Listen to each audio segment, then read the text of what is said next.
Hello students, आज हम लोग क्लास 11th केमिस्ट्री में थर्ड चैप्टर का नेक्स्ट पार्ट पढ़ेंगे। जो इसके पहले हम लोगों ने ब्लॉक्स के बारे में डिस्कस किया था कि पीरियोडिक टेबल में कितने ब्लॉक्स को डिवाइड किया गया था। ठीक है, आज हम लोग जो प्रॉपर्टीज़ का पीरियोडिक ट्रेंड है उसके बारे में डिस्कस करेंगे। ठीक है, तो सबसे पहले ये देखते हैं कि कॉज ऑफ पीरियोडिसिटी होता क्यों है, पीरियोडिसिटी क्यों मिलती है। ठीक है, किसी भी एलिमेंट में पीरियोडिक टेबल में हम लोग के पीरियोडिसिटी क्यों मिलती है। तो सबसे बड़ा रीज़न ये है कि जैसे ही आप किसी भी एलिमेंट का एटॉमिक इलेक्ट्रॉनिक कन्फिगरेशन आप जब लिखेंगे किसी भी ग्रुप में, तो आप ये देखेंगे कि उसके लास्ट इलेक्ट्रॉन जो है वो सेम ऑर्बिटल में जाते हैं। मतलब उनका इलेक्ट्रॉनिक कन्फिगरेशन लगभग सिमिलर होता है, लास्ट ऑर्बिटल का इलेक्ट्रॉनिक कन्फिगरेशन लगभग सिमिलर होता है। और यही सिमिलरिटी होने की वजह से होता क्या है कि उनकी प्रॉपर्टीज भी क्या होती है, लगभग सिमिलर होती है। फॉर एग्जाम्पल अगर हम लोग देखें sodium, potassium, rubidium, caesium, lithium इधर, ठीक है, तो इसका क्या है 2 1, इसका क्या है 2 8 1, इसका क्या है 2 8 8 1, इसका 2 8 8 18 1, और इसका क्या है 2 8 8 18 18 1। ठीक है, अब देखिए लास्ट ऑर्बिट में जो इलेक्ट्रॉनिक कॉन्फ़िगरेशन है दैट इज द 1, मींस एक इलेक्ट्रॉन इनके लास्ट ऑर्बिट में जाता है। ठीक है, जिसकी वजह से इनकी जो पीरियोडिक प्रॉपर्टीज है वो क्या होती है, लगभग सेम होती है। यही रीजन है कि जो एलिमेंट किसी भी ग्रुप में रहते हैं, कोई भी एलिमेंट जो एक पर्टिकुलर ग्रुप में बिलोंग करते हैं, तो उनकी इलेक्ट्रॉनिक कन्फिगरेशन सेम होती है, उनका लास्ट इलेक्ट्रॉन सेम ऑर्बिट में जाता है। इसीलिए आपका क्या होता है, उनमें पीरियोडिसिटी पाई जाती है, उनकी प्रॉपर्टीज क्या होती है, सिमिलर होती है। ठीक है, यही रीजन है कि क्यों पीरियोडिसिटी मिलती है। ओके, ठीक, क्यों पीरियोडिसिटी मिलती है। ठीक, अब इसमें हम लोग पहला जो सबसे पहले प्रॉपर्टी के बारे में डिस्कस करेंगे that is the atomic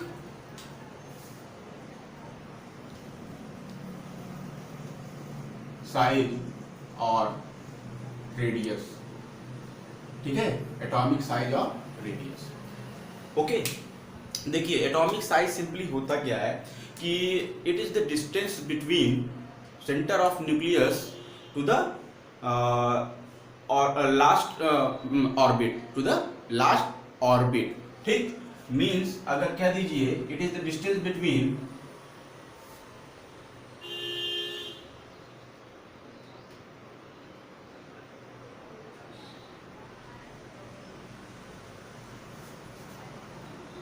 the center of nucleus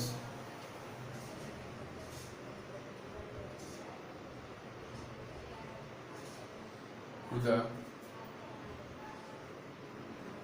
last orbit।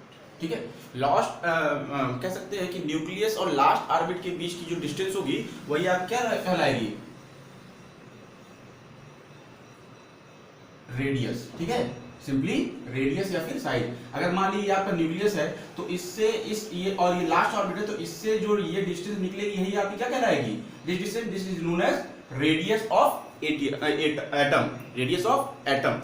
Radius atom का रेडियस जो होता है वो बहुत ही छोटा होता है, लगभग कह सकते हैं कि हम लोग ये 10⁻⁸ मीटर के रेंज का होता है, जो कि साइज में बहुत ही कम होता है, इसीलिए इसको आसानी से हम लोग मेजर नहीं कर पाते। और दूसरी जो ऑर्बिट होता है वो ऑर्बिट पर्टिकुलर पाथ में तो एक इलेक्ट्रॉन रहता नहीं है, वो आप जानते हैं कि इलेक्ट्रॉन क्लाउड के फॉर्म में रहता है, इसीलिए पर्टिकुलर सिंगल एटम का हम लोग एटॉमिक रेडियस या साइज को एक्यूरेटली फाइंड आउट नहीं कर सकते। क्यों, क्योंकि ये आपके इलेक्ट्रॉन के पाए जाने की प्रोबेबिलिटी बेटा इतनी दूर से इतनी दूर तक है।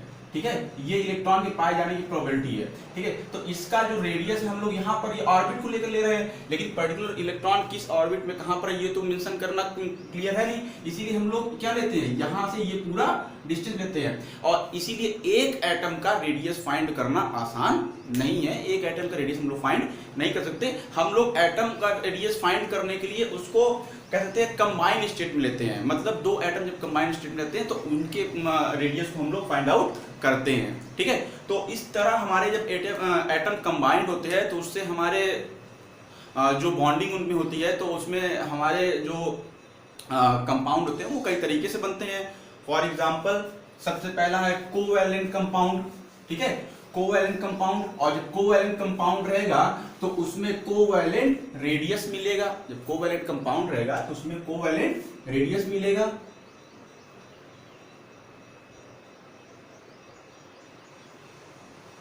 कोवैलेंट रेडियस, ठीक है। कह सकते हैं कि ऐसा कंपाउंड जिसमें कोवैलेंट बॉन्ड बना हो, तो जो कोवैलेंट बॉन्ड बना रहता है तो उनमें दो एटम कंबाइन होकर कोवैलेंट बॉन्ड बनाएगा by the sharing of electron. ये बॉन्ड कैसे बनेगा? By the sharing of electron, by the sharing of electron. ये शेयरिंग ऑफ इलेक्ट्रॉन की वजह से बना है। अब शेयरिंग ऑफ इलेक्ट्रॉन की वजह से जब बना है तो जैसे हाइड्रोजन हाइड्रोजन के बीच में है, क्लोरीन क्लोरीन के बीच के बॉन्ड में है, तो होता क्या है कि जब शेयरिंग ऑफ इलेक्ट्रॉन होता है तो जैसे अगर मान लीजिए ये आपका क्लोरीन है, क्लोरीन का एटम है, और ये आपका क्या है? दूसरा क्लोरीन का एटम है, तो इससे न्यूक्लियस के इसके न्यूक्लियस के बीच की डिस्टेंस होती है, ठीक है, उसका हाफ क्या होगा? This the radius of simply इन दोनों के न्यूक्लियस के बीच के डिस्टेंस का हाफ क्या कहलाता है? आपका radius of covalent compound, radius of covalent compound, ठीक है। अब मान लीजिए आपका क्लोरीन है, ये भी क्लोरीन है, ठीक है, इनके बीच की जो आपका रेडियस होगा, रेडियस ऑफ एटम, वो क्या हो जाएगा? 1/2 इंटू इंटर न्यूक्लियर डिस्टेंस, ठीक है। 1/2 मतलब इनके न्यूक्लियस के बीच के डिस्टेंस का हाफ क्या होगा? रेडियस ऑफ कोवैलेंट कंपाउंड, ठीक है। कोवैलेंट कंपाउंड का रेडियस क्या होगा? इन दोनों के बीच के न्यूक्लियस के डिस्टेंस का हाफ, ठीक है। तो जैसे क्लोरीन का है, क्लोरीन का जो ये जो बॉन्ड लेंथ होती है, ये जो न्यूक्लियर के बीच की डिस्टेंस होती है, वो लगभग होती है 198 पिकोमीटर। तो इसका रेडियस क्या हो जाएगा? 198/2, दिस इज 99 पिकोमीटर, ठीक है। तो इसका क्या हो जाएगा? 99 पिकोमीटर, ओके। तो ये था कोवैलेंट रेडियस। उसके बाद आपका आ जाता है मेटालिक रेडियस, ठीक है।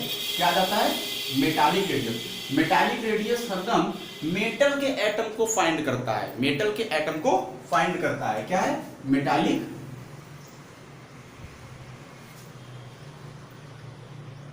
रेडियस, ठीक है। मेटालिक रेडियस मेटल के एटम को फाइंड करता है। अब मेटालिक रेडियस होता क्या है? आप जानते हैं कि मेटल में जो एटम्स होते हैं वो मेटल की जो लैटिस पॉइंट होते हैं उसमें फिक्स होते हैं, ठीक है। तो कह सकते हैं simply it is the half of the distance between two metallic atoms which are fixed in their lattice point, ठीक है।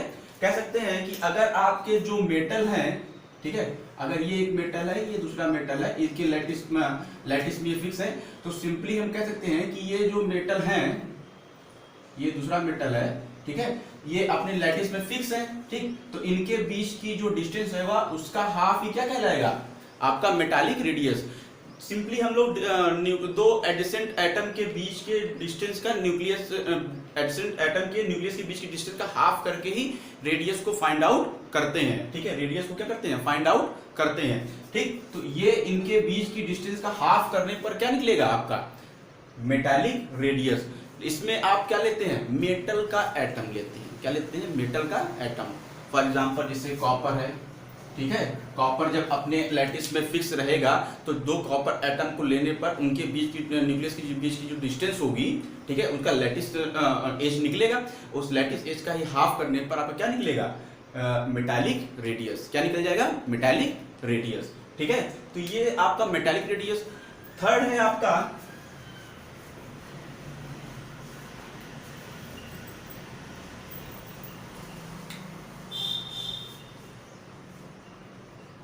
वान डेर वाल रेडियस।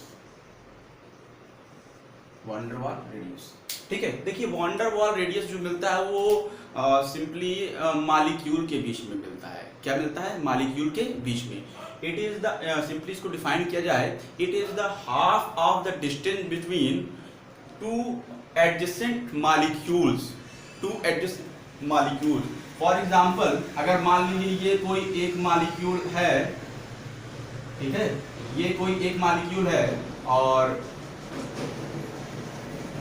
ये कोई दूसरा मॉलिक्यूल है, ये दोनों एडजेसेंट एक दूसरे के पास हैं, तो यहाँ से यहाँ तक की एडजेसेंट मॉलिक्यूल के बीच की डिस्टेंस ये होगी, ठीक है। तो इसी का हाफ क्या कहलाएगा, वैन वाल रेडियस।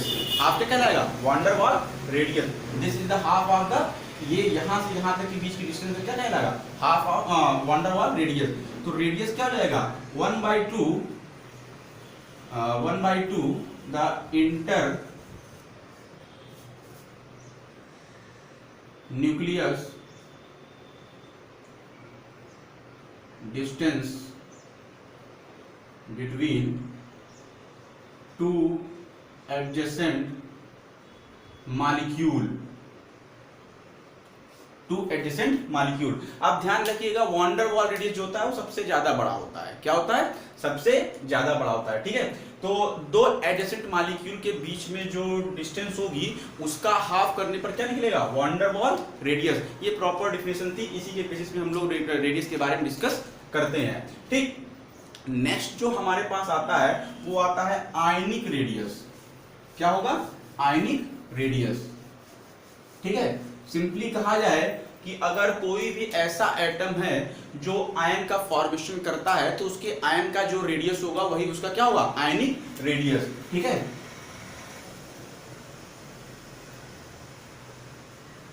आयनिक रेडियस या फिर कह सकते हैं आयनिक रेडियस, ठीक। तो आयनिक रेडियस आप जानते हैं कि कंपाउंड में मिलेगा, आपके आयंस जो होंगे वो क्या होंगे, कंपाउंड के फॉर्म में रहते हैं, फ्री स्टेट में रहते नहीं है, ठीक है। तो आयंस आपके कितने टाइप के होते हैं, आयंस आपके दो टाइप के होते हैं। पहला होता है पॉजिटिव और दूसरा होता है निगेटिव। इसको आप कहते हैं केटायन और इसको आप कहते हैं एनायन, ठीक है।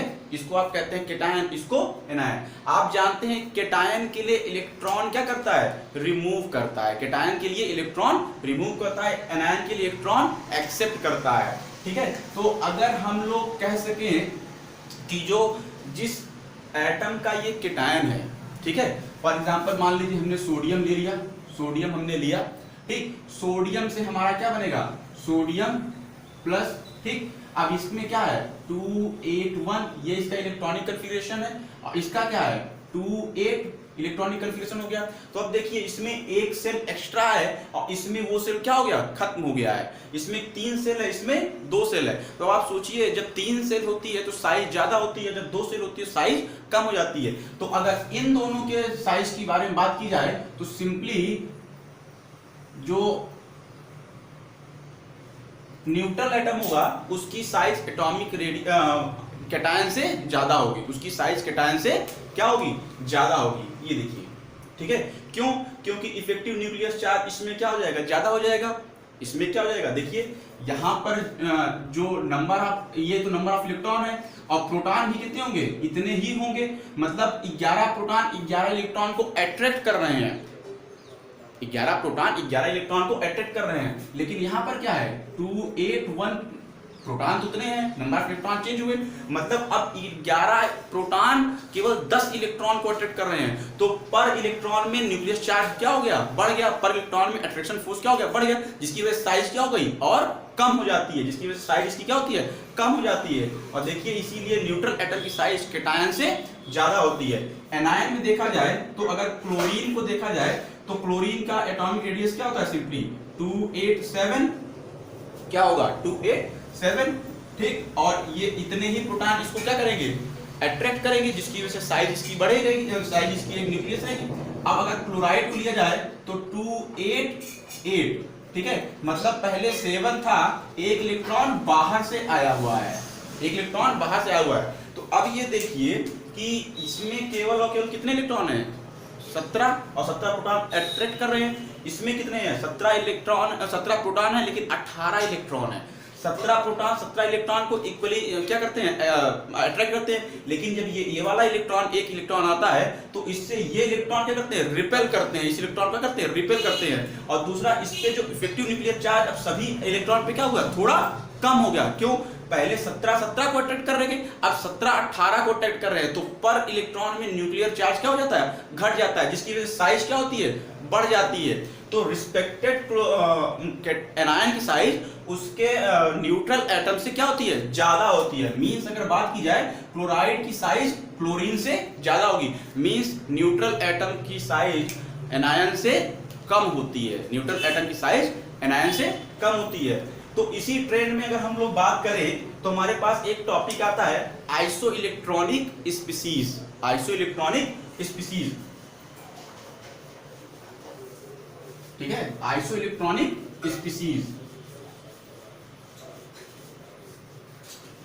ठीक है, टॉपिक आता है क्या, आइसो इलेक्ट्रॉनिक स्पीसीज। अब देखिए आइसो इलेक्ट्रॉनिक स्पीसीज क्या होते हैं, वो स्पीसीज जिसमें नंबर ऑफ इलेक्ट्रॉन सेम हो, वो स्पीसीज जिसमें नंबर ऑफ इलेक्ट्रॉन सेम हो। आइसो इलेक्ट्रॉनिक,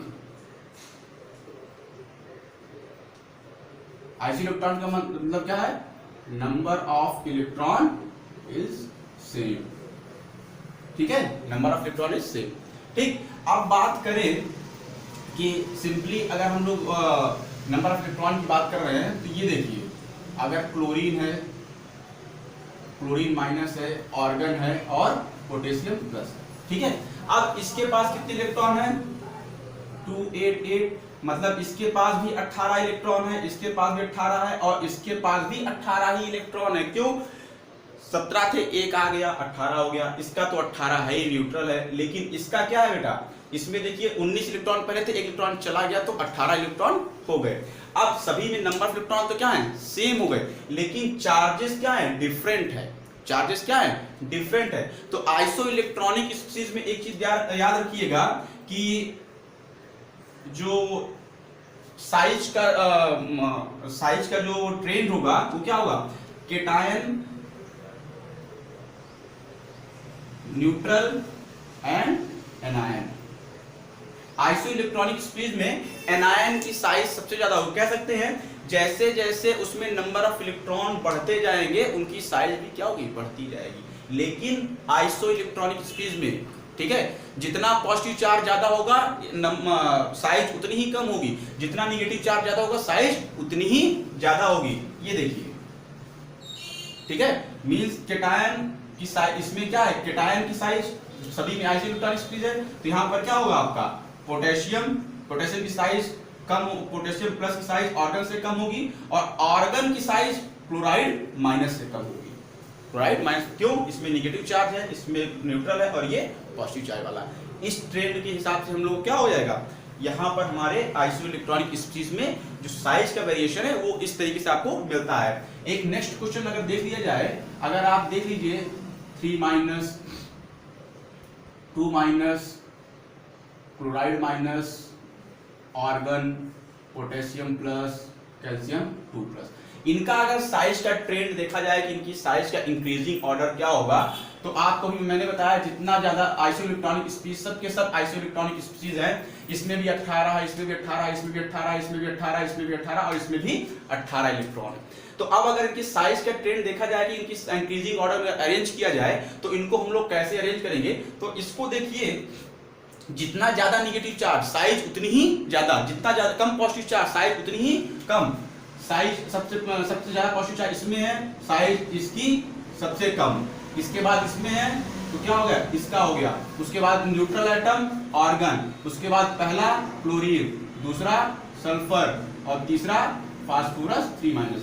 मतलब फास्फोरस 3 माइनस की साइज सबसे ज्यादा होगी, सबसे छोटी साइज किसकी होगी, कैल्शियम 2 प्लस की, ठीक है। तो ये ट्रेंड आपको याद रखना है आइसो इलेक्ट्रॉनिक स्पीसीज में कि साइज का वेरिएशन कैसे मिलता है, साइज का वेरिएशन कैसे मिलता है, ठीक है।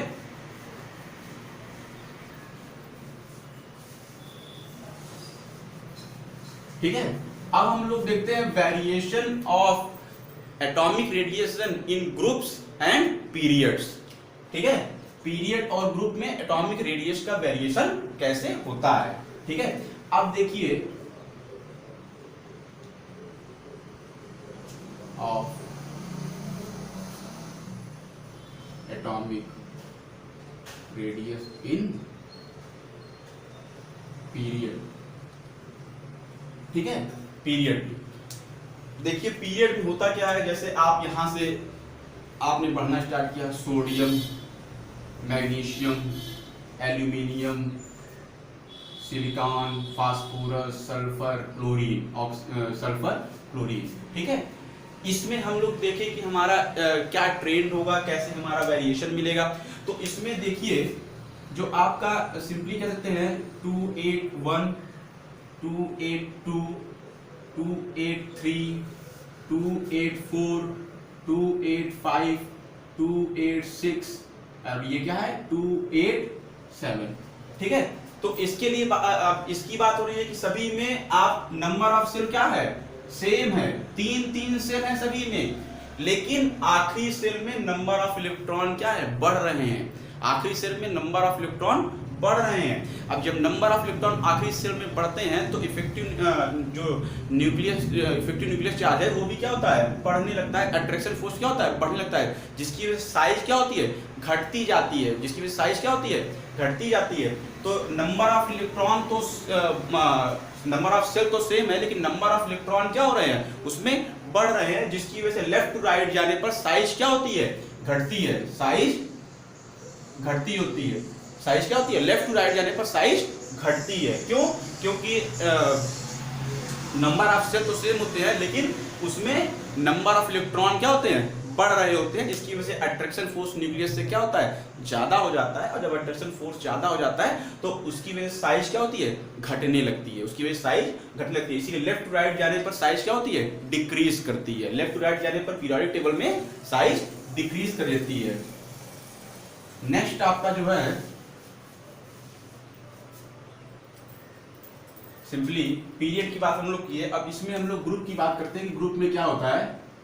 ठीक है, ग्रुप में क्या होता है, देखिए ग्रुप में होता क्या है, जब आप टॉप टू बॉटम जाते हैं, ऊपर से नीचे जाते हैं, तो आपके पास जो लास्ट वैलेंस इलेक्ट्रॉन होता है वो वैलेंस इलेक्ट्रॉन सेम होता है, लेकिन नंबर ऑफ ऑर्बिट बढ़ जाते हैं, नंबर ऑफ सेल क्या होते हैं, बढ़ जाते हैं। फॉर एग्जांपल जैसे लिथियम, सोडियम, पोटेशियम,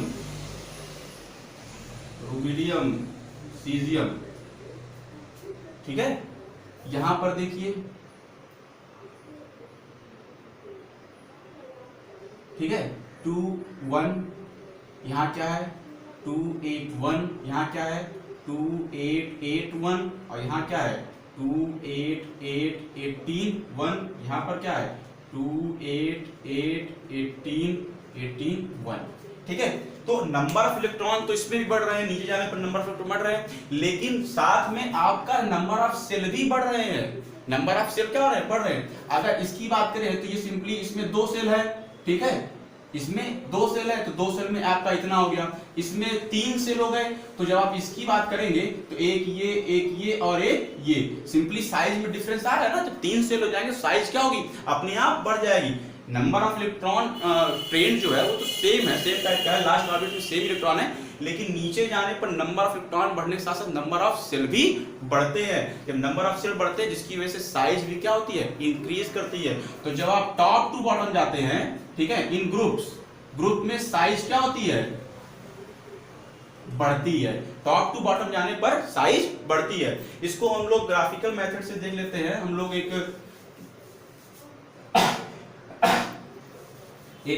बहुत आसान ट्रेंड में इसको देखते हैं, जिससे कि आप लोग को और आसानी से याद हो जाएगा कि हम लोग किस तरह साइज का वेरिएशन देते हैं। ठीक है, ये बताएगा आपको लेफ्ट टू राइट जाने पर, और ये आपको बता रहा है टॉप टू बॉटम जाने पर। ठीक है, टॉप टू बॉटम जाने पर यहां पर आपका रेडियस क्या होगा, टॉप टू बॉटम जाने पर रेडियस क्या होता है, बढ़ता है। ठीक है, लेफ्ट टू राइट जाने पर रेडियस घटता है। ठीक है, लेफ्ट टू राइट जाने पर रेडियस घटता है। इसको आप लोग याद रख लीजिएगा। इसको आप लोग क्या करिएगा, इस तरीके से याद रखिएगा कि लेफ्ट टू राइट जाने पर रेडियस घटता है और टॉप टू बॉटम जाने पर रेडियस बढ़ता है। ठीक है। तो इस ट्रेंड को अगर आप याद रखेंगे तो आपको वेरिएशन भी याद रहेगा कि लेफ्ट टू राइट जाने पर रेडियस बढ़ता है घटता है, कि टॉप टू बॉटम जाने पर घटता है बढ़ता है, इसको आप आसानी से याद कर पाएंगे। ओके, आई होप ये चीज आपको एटॉमिक रेडियस आपको क्लियर हो गई होगी। Okay student, thank you.